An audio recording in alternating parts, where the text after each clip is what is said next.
Good morning. Good morning. My name is Alva Baltimore, and one of the things I'm blessed and privileged to do here at the Center for Spiritual Living is be your Sales and Special Programs Director. And so that gives me the honor of supporting our community in bringing on fabulous speakers.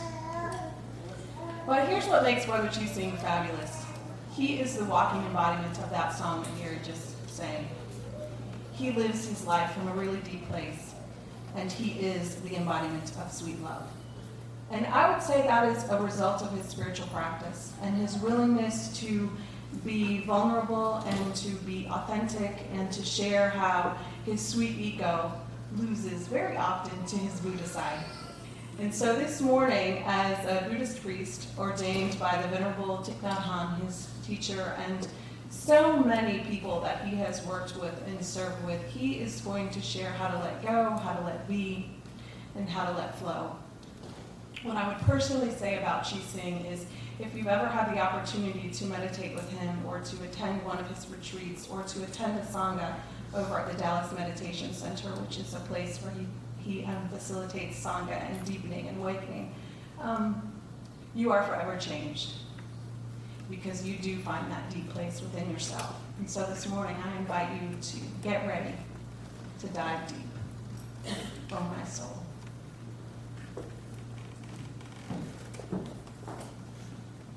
Good morning, everyone. Good morning. I'd like to invite us all to do something a little bit different from our usual. I'd like to invite you to stand up if you're willing and able. And I'd like to invite you to place your palms together with me.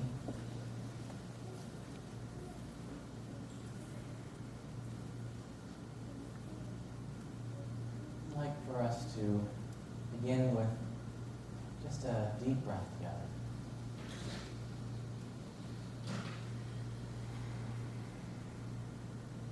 I'd like us to clasp our hands together like this, and then push forward gently, and then bring it up above the head, stretch up gently, and just be careful of your neighbor as you come down gracefully, touching each other with love if you have to. And then clasp behind the back and gently pull back. And then release and come back to the heart. Let's do that again, breathing in at the heart, clasping, pushing forward as we breathe out. Breathing in as we go up. Breathing out as we come down behind the back. Breathing in, clasping back. And breathing out, coming to the center. Breathing in, clasping, pushing, breathing out. Breathing in, breathing out. Breathing in, breathing out. One more time.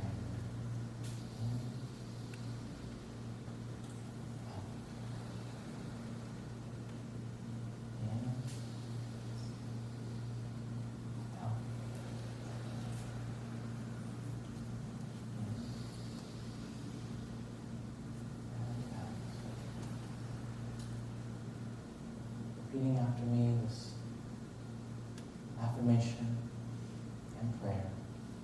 May we and all beings be happy and free. May we and all beings be happy and free. May we and all beings transform our suffering.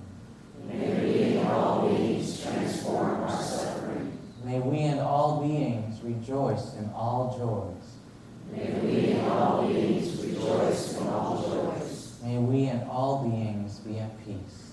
May we and all beings be at peace. Awakening to the truth of who we are. Awakening to the truth of who we are. Infinite light. Infinite light. Infinite love. Infinite love. Infinite life. Infinite life. Taking a deep breath together. Namaste. Namaste.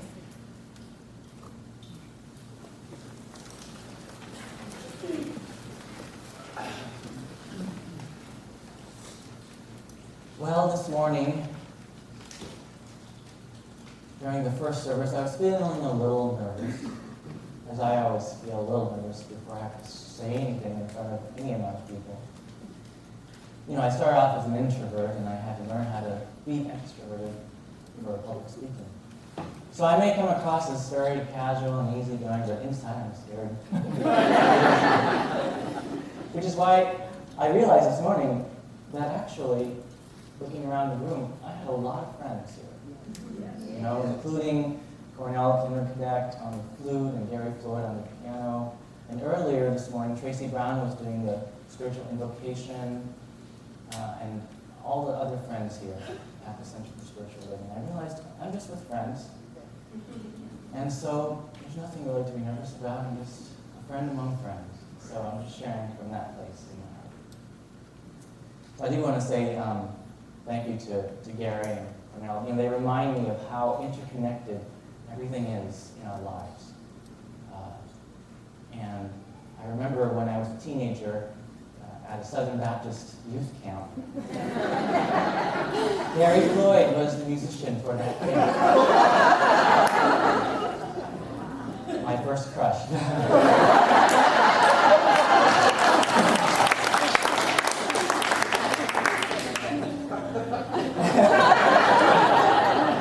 Anyway. And then, of course, Cornell, who I met a few years ago, who plays flute at our meditation every Sunday. And I'm just very grateful for them.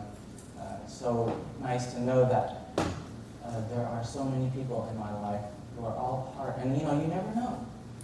I met, for example, Gary like when I was a teenager, and then years later, lo and behold, we do songs together. In fact, Gary's going to be performing with the band a song, One Heart, which we co-wrote together during the announcement slides. So I'm just really happy to be here today. You know, another really wonderful interweaving of my life with this community is several years ago when I moved away from California and Minnesota and moved back to Dallas, Texas. I wasn't sure what churches or communities to be a part of. So I was checking out different ones, and I encountered an email from one church, and for some reason they had a quote by Marianne Williamson, which was kind of unusual for that church, but they had that quote. I said, oh, cool, Marianne Williamson. So then I went to the Barnes & Noble bookstore, and I saw Marianne Williamson's face on the Science of Mind magazine there. And so I thought, oh, well, then I should check out the Center for Spiritual Living. Back then, I think it was called Church of Religious Science or something like that. Anyway, so I came here, and you know, they give out things to the visitors. Well, that Sunday, one of the things they gave out was like some free old copies of some of the Science of Mind magazines, and the one I got was with my Buddhist teacher Thich Nhat Hanh on the front cover. So I knew I was in the right place. And you know, another very recent synchronicity that occurred for me was I was invited by the Sikh community a couple weeks ago to share a few words to represent the Buddhist community in solidarity with them while they're going through the tragedy and suffering of what happened in Wisconsin. So the local community here had 800 people coming for the candlelight vigil. Well, I was in Seattle on vacation with my family, and I decided after meditating on it, I received these inner nudges that yes, I should fly back one day early, leave my vacation one day early and come back and be a part of that candlelight vigil. And so when I was there, though, because of the time, there were so many other people from other religions wanting to share words. Unfortunately, the Christian one went way, way over his time. So poor Buddhist didn't get to say anything at the time. Well, I had two thoughts. One was Buddha-like, and one was ego. In that moment, my ego was like, what? You know, I flew all the way back here one day early. I left my vacation one day early just to be here, and here you cut me off. It's like all the other religions got to speak. What about the Buddhists? You know, that was just for a few seconds, and then Buddha's voice came through again. No, you were just here to be in solidarity with the community, and that's all. And and your presence is your message. So okay. But I still was trying to meditate on it for the next 2 days, because when I receive inner nudges that are very strong, they're usually pretty accurate for me now. Now, way back when, before I was very deep in meditation, I couldn't tell the difference between an inner divine nudge and a random thought or ego thought. I couldn't tell the difference. But now it's a little easier for me to tell the difference after over 12 years of meditation practice. So I was curious, well, I really felt I received the signs to come back a day early, so why? What happened? Was there something that went wrong? When I meditated, I realized there were actually 2 other things that happened, at least, that wouldn't have happened if I hadn't come back a day early. This is why I try not to practice complaining too much, even though sometimes I do, like we all do. But but when I'm late for something, if something's wrong with my car or whatever, I try not to complain anymore, because I don't know the ripple effect of what's going on. You might be late for something, but you might be also avoiding a car accident.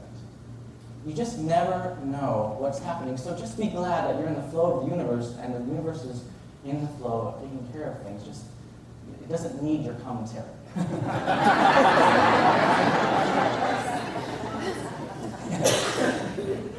So I realized 2 things.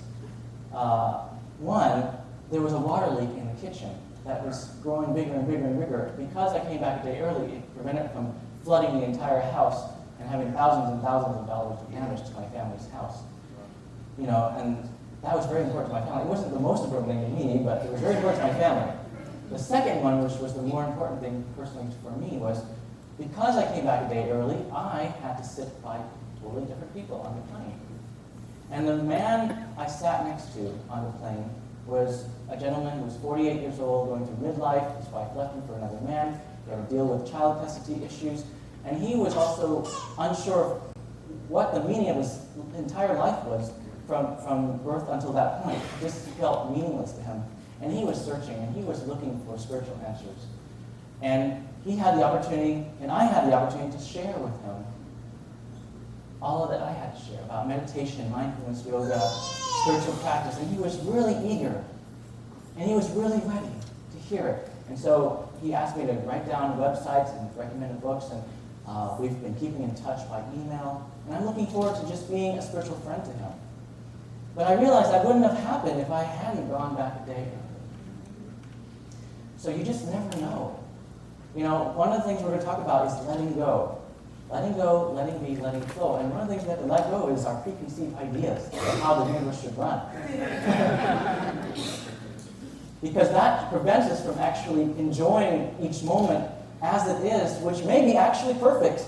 And we're not able to enjoy the perfection anymore because we're so full of the commentary in our head that we're not able just to be with life as it is. Now, that gentleman wasn't going to get away, actually, because he was sitting in between both a Buddhist minister and a psychotherapist. So he wasn't going to get away, but he was making sure. And I realized, because the universe is impartial, that the kind of care the universe shows for that man is the exact same care the universe, the divine, shows for me and for you and for everyone. So it's just a wonderful truth. Now, while I was in Seattle, I picked up a book for some summer reading, and I also brought a couple of other books, too, to share with you.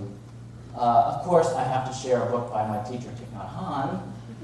And if you don't know how to spell it, you can read up right here. I don't know if you can see it. Thich Nhat Hanh. And that's how you pronounce it. All right? This was one of the first books I read by him, Touching Peace. But there's also Being Peace, Peace is Every Step, etc., etc. He's written over 80 books. So basically, the universe is making sure people get a book. They have 80 copies of books. So, a wonderful book by my teacher, Thich Nhat Hanh. And if I have time, maybe I'll share a few quotes from there. Another wonderful book by another spiritual author who's also a Buddhist is a book by Jack Kornfield. He's pretty well known, and he's a very good writer and a very good meditation teacher. I highly recommend that you read any of his books, but his latest book, which I think is his best, is Bringing Home the Dharma, Awakening Right Where You Are. Bringing Home the Dharma. And the word Dharma, for those who don't know, that means the truth, the principles of the universal law. You call it the law in the science of mind. So, bringing home those principles here and now, right where you are. Now, and then last but not least, I love, these are nice spiritual books, but if you just want some fun reading, this is called Lessons from the Monk I Married. I love that. Catherine Jenkins, she's a local author in Seattle. She went over to South Korea to teach English, and she wanted to also learn meditation, and she really felt this resonance with this one particular Korean monk, Buddhist celibate monk. And they hung out a lot and had tea together and had conversations and meditated quite frequently together. Well, of course, eventually they fell in love with each other, and he eventually left being a celibate monk and moved to Seattle with her, and he started a yoga center there. Man, I just love this love story. It's so juicy. It's better than Eat, Pray, Love. So anyway. All right, so I want to talk today about these three phrases: let go, let be, let flow. And there's a mantra that I use many times with these three. I am home. And this is one of the mantras that came to me during my meditations. You know, it's nice to use other mantras that you receive or that you find very helpful, and that's good. But eventually, if you practice enough, you will actually receive your own within your own heart. And some of the ones that I frequently use that have been very helpful to me are I am home, thy will be done, which is from Jesus, and all is well. These have been very powerful for me, and they're jam-packed. And the nice thing about a mantra is that even though it may be a short phrase or a few syllables, it's packed with many, many deep layers of meanings. And it gets unpacked only by practicing meditation with that mantra. So I found some very deep meanings in the mantra, I am home. And so for me, I am home means, first of all, to let go of stress, to let go of the things that hinder us in our spiritual and life practice. So in this sense, I am home would mean I am becoming home in the here and now. I am getting at home in my own body and mind. I am feeling at home in the present moment.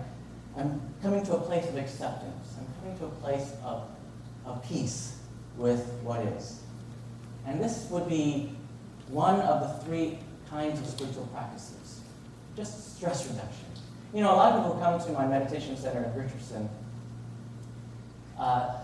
The main reason why they're coming, it's not necessarily for enlightenment, it's not necessarily even for manifestation, it's primarily for stress reduction. Just getting some peace of mind to cope, right, with the stresses of modern life. Well, I'm going to be talking about from the perspective of meditation today, but really, all three of these spiritual practices of letting go, letting be, letting flow, can be done through a variety of spiritual and spiritual modalities. Another modality that you can work with also is psychotherapy, 12-step recovery, all kinds of different ways to just help kind of relieve the stress, come back to center, be present, right? And these are all wonderful things. And you know, I think I'll share a little bit from this book here by Thich Nhat Hanh. It's a wonderful story, and it kind of illustrates the point of letting go, especially of misconceptions about reality. I'd like to share a story about suchness. There was a patient in a mental hospital in Bien Hoa who seemed to be normal, and this is somewhere in Vietnam.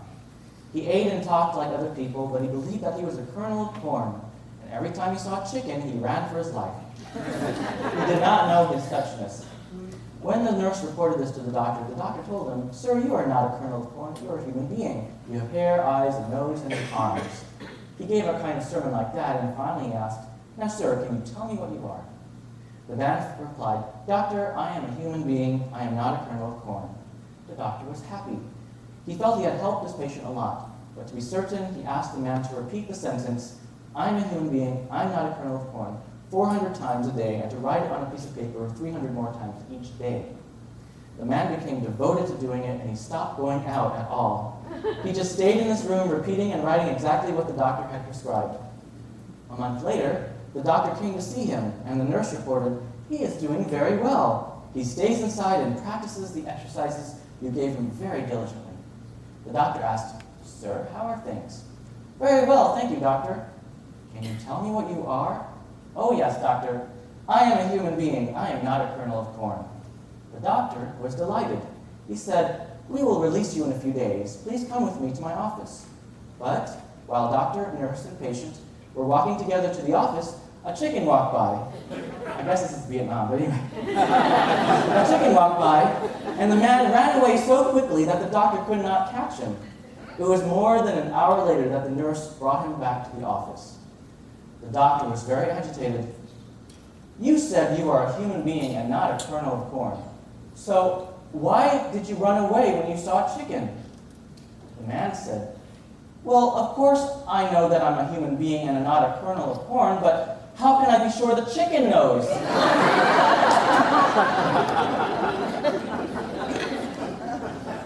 I love that story because it just illustrates how sometimes our ideas are a little bit distorted. And because of that distortion, the Buddha, who was a beautiful spiritual teacher among many other spiritual teachers in history, he gave us some really wonderful practices and tools to work with to help us to clear away the distortions in our mind, because the distortions cause us to see things in many, many misperceived ways, which then cause suffering. And the Buddha's basic bottom line was, let's transform suffering. That was his bottom line. Other spiritual teachers have other kinds of bottom lines, but that was the Buddha's bottom line. Let's transform suffering. And so when people would ask the Buddha different questions about metaphysics or the cosmos or cosmological questions, how old is the universe, and all of these different kinds of questions, the Buddha would just be silent. And he wouldn't even answer those kinds of questions. And it wasn't necessarily because he didn't know them, because I believe that he had such a great full enlightenment. He knew a whole lot more than the average person. But he knew as a human being, as a divine expression in human form, he only had 80 years of life or so. He had a limited amount of years to share the teachings, and he did not want to waste a single moment or a single breath on anything other than what was going to help people with their bottom line, to transform suffering. So he would only answer questions that related to that fundamental question. Someone earlier this morning was saying, "Thank you for my message about what I shared," and it was like she was so happy that she doesn't have to learn everything to understand spiritual practice and meditation and mindfulness. You don't need to know everything about quantum physics or quantum mechanics, right? It's like this. I don't need to know what's inside a car in every detail to know how to drive it. Okay? So you don't necessarily need to know all the details of the laws of the universe to transform suffering. You just need to know the fundamental basics and practice it. That's what you need, to go to the depth of the bottom line of the truth for you and then practice it. That's all you need. The rest is just details. So some of the things that we have misconceptions about that we need to just practice letting go of are impermanence and non-self, or interbeing is a better way of putting it, about suffering and about the nature of peace. Now, I'm not going to go into the metaphysics of this. I just want to look at these from 4 practical points of view. Basically, use these teachings of the Buddha for your practice, not to analyze it analytically or anything like that, but to practice it. Okay, so when you're meditating, and there's different kinds of meditations. There's some kinds of meditations that are for stress reduction, some kinds of meditations for enlightenment, and some kinds of meditations for manifestation. And that actually corresponds to letting go, letting be, and letting flow. Okay? So when you say the word meditation, it has a lot of different meanings. Okay? It doesn't necessarily mean the same thing in every context.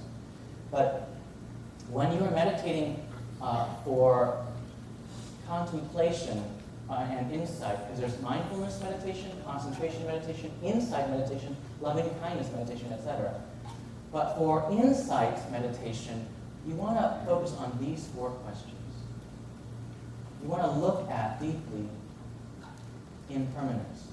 Really study in your mind impermanence. And start with something as simple as the breath. Breathing in and breathing out, feeling the impermanence and the ever-changingness of the moment as you focus on the breath. And then you can expand that further to the impermanence of the body. And expand that further, impermanence of thoughts and beliefs and ideas. The impermanence and the ever-changingness of the relationships you have. And the impermanence of the entire universe.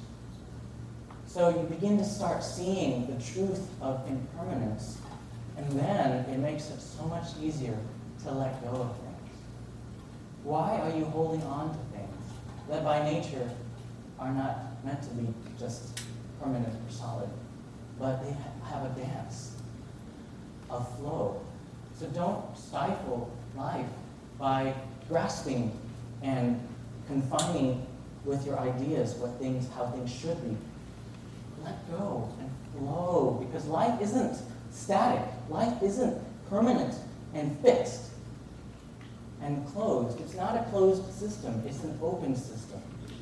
So if you want to stop causing yourself more suffering, start being in harmony with the way the universe actually is and flow with that. By letting go, it's so much easier.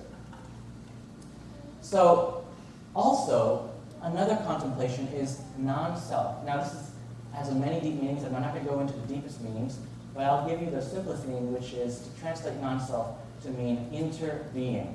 In other words, that yourself is not just a static, solid entity that is fixed and never changing and never part of anything else. You're never a separate self. You're always an inter-self. Your beingness is always interconnected and interrelated to everything. And that's why when you meditate on the breath, you start realizing, what I think of myself as self, it's not just this part of this body, it's not just that. Because there's also this breath. Because without this breath, I couldn't be alive. And then you start seeing the breath isn't just in this body.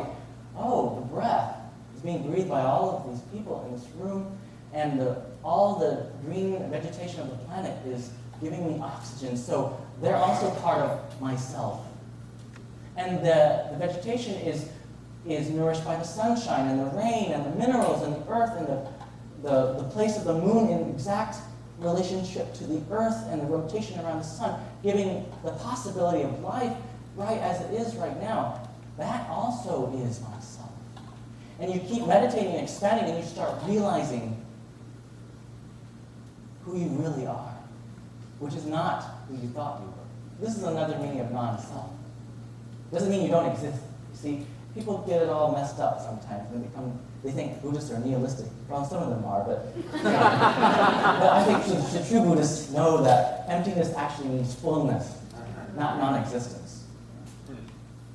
So, letting go, and I'm already touching on letting be, but realizing and awakening to who you really are. Now, I gave you the 2 contemplations on impermanence and non-self, and the other 2 are just about those 2. The contemplation on suffering. Contemplate how much suffering you cause yourself when you resist the truth of impermanence and interbeing. And then contemplate how much peace you find when you are in harmony with the truth of the flowingness of life, which is called impermanence, and the interconnectedness of life, which is what we call non-self, or interbeing. When you meditate deeply in that, it's so much easier to let go of the stuff that causes suffering and to embrace and celebrate that which causes peace in life. Wow, I'm almost out of time. Okay. So, I guess I'll skip one story and go to another story. I guess this will be my last story. So when we practice here the manifestation aspects of our spiritual practice, which is a wonderful thing, and we emphasize it very much at New Thought churches and communities. And I think it's very important because, honestly, when I look at some of the traditional Buddhist communities that I'm a part of, sometimes they're so good at stress reduction and enlightenment. Well, sometimes they're not so good at stress reduction, but most of them are very good at enlightenment, awakening to who you really are. But they don't know how to manifest that well. So you got all these, starving Buddhist meditators who don't know what to do with their life. They're so impractical. And that's not good. Because to me, honestly, what they have to offer is so important. It's worth being abundant enough to share it instead of always worrying about what they're going to eat and where they're going to live from week to week. So I don't believe in that kind of poverty consciousness. And I don't know how it happened in Buddhism that it got to that place where so many people think that way. Because honestly, a lot of new monks now are starting to research the original teachings of the Buddha, and they're discovering things that they weren't taught before. And one monk wrote a book on the Buddha's teachings on prosperity. Who knew that the Buddha had any teachings on prosperity? But he did. But they were not talked about for many centuries. And now they're being rediscovered and taught again. The Buddha was totally about prosperity consciousness. Why? Because what we have to share is so important to the world and what the world needs for peace. It has to be abundantly shared. And you can't abundantly share it if you're always worrying about your own, lack. You can't do that. So, but on the other side, if you try to manifest without having done your work in internal psychological work as well as enlightenment work, you can still manifest, but it's not as deep and powerful as it could be. If you can manifest from a deep, healed self and enlightened self, then your manifestation self is so much more powerful, and it flows from a deeper core intention, more than just ego intention. It comes from divine intention flowing through you. And so, my last point then is, do your spiritual practices. And by the way, I hope everyone got a chance to get this sheet of the 12 spiritual practices. My website's on there, awakeningheart.org, or you can also go to dallasmeditationcenter.com. On the back is a calendar. But the main thing is I want you to take these 12 spiritual practices and start practicing all of them simultaneously for several days at a time. 21 days minimum, or 40 days and 40 nights, whatever. Buddhist 108 days. But anyway, practice them diligently and see your life transform. But what I want to share with you, my last point, is not only can you manifest from a thought in consciousness or an intention in consciousness, you can also manifest from a state of consciousness. And that's what I mean by letting go or letting be and letting flow from the place of being. So allowing the doing and the creating and the flowing to come from being. See, this is one of the things that Eckhart Tolle teaches in The Power of Now and A New Earth. And I really love his way of sharing the Dharma, or the principles of truth. Because he says it in words that can communicate to anyone, not just to Buddhists or whatever, but to everyone. And I love that. And I was talking to one of my Buddhist teachers after I had my own experience of a glimpse of awakening. Now, I'm not going to call it the awakening, because I believe there's many glimpses of awakening that you can have before they have the awakening, but I had a genuine glimpse of awakening that was confirmed by my Zen teacher. And in that experience, I knew that I'm not confined to body and even mind, that who I really am is just pure awareness, pure being. And that this true self cannot die. It doesn't make mistakes. And so for several days and weeks after that experience, I had no fear of death, no fear of making mistakes. I was in bliss. And during that time, I just manifested left and right. I didn't even have to think that much about anything, it just would manifest. Because I was no longer just manifesting from a thought in consciousness or an intention in consciousness, I was manifesting from a state of consciousness. And my state was in complete harmony with my true being, my true self. And so one of the things that happened was I went to a monastery in California during that time, and I was driving one of my Buddhist teachers to the airport, and we had a conversation about Oprah and Eckhart Tolle. He's doing this new series on a new earth, and it was so great, you know.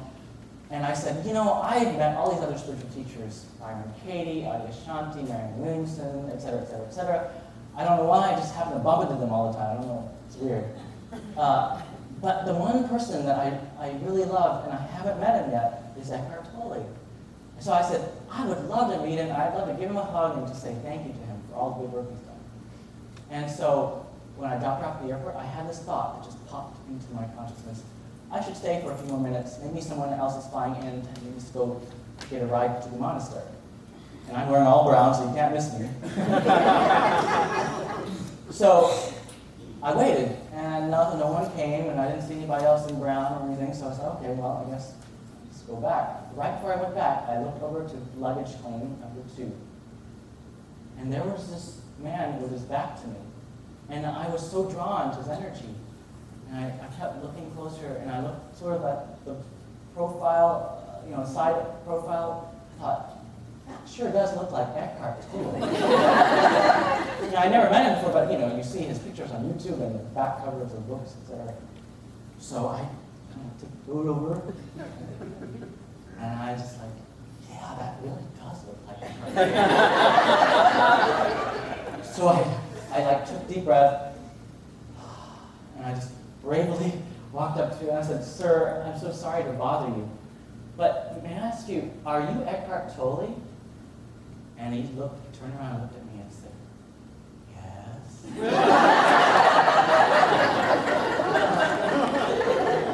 So I gave him a big hug, and I said thank you to him. And I gave him one of my Buddhist mala beads of 108 beads, and I gave it to him as a gift. And I also got a chance to talk with his wife, Kim Ing, who is Chinese also and has the same last name as me. And so, when I told him what happened, she laughed and she said, boy, you sure manifested that quickly. But it was effortless. Because that's what happens. So keep doing your spiritual practices. Put effort into it. But there will come a point, or many points, when you are just in that state of consciousness and not just trying to affirm that state of consciousness. You are that state of consciousness. And from that state of consciousness, watch out, world. You are the manifestation of the divine. So let go of all that obstructs that truth. Be that truth and let it flow from your heart. Namaste.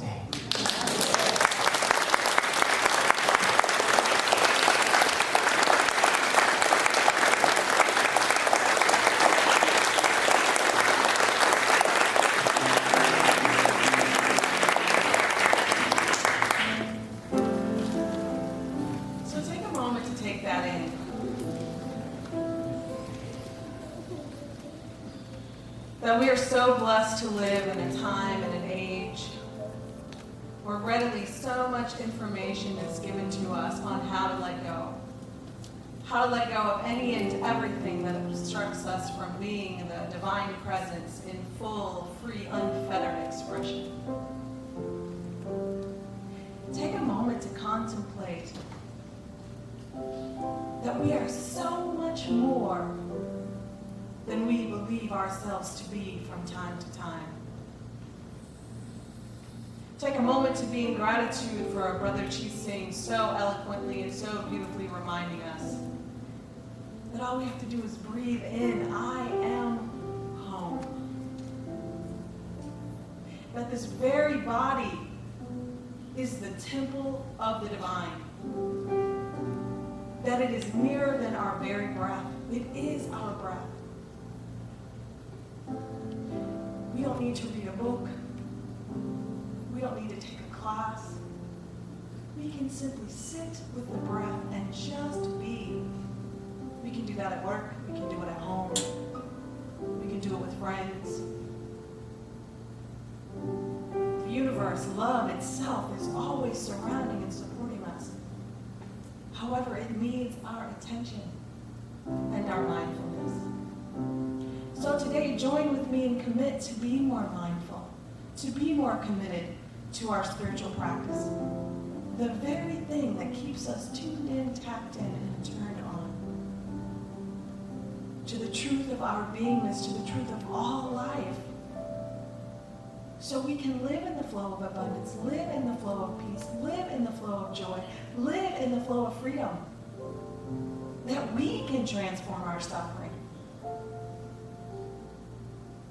our irritation, our frustration, our worry, our grief, into more light, into more love, a sweeter, more delicious experience of this thing called life. And I know that as we do so, we are blessed.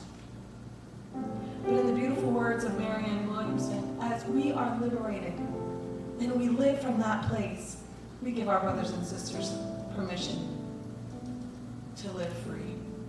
So today, be committed that all beings be happy and free.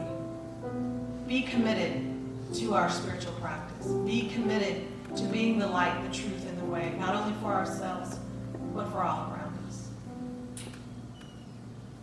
Be committed to being the flow of love and receiving the flow of good. And if you are willing to accept this as your truth with me, join me by saying, and so it is.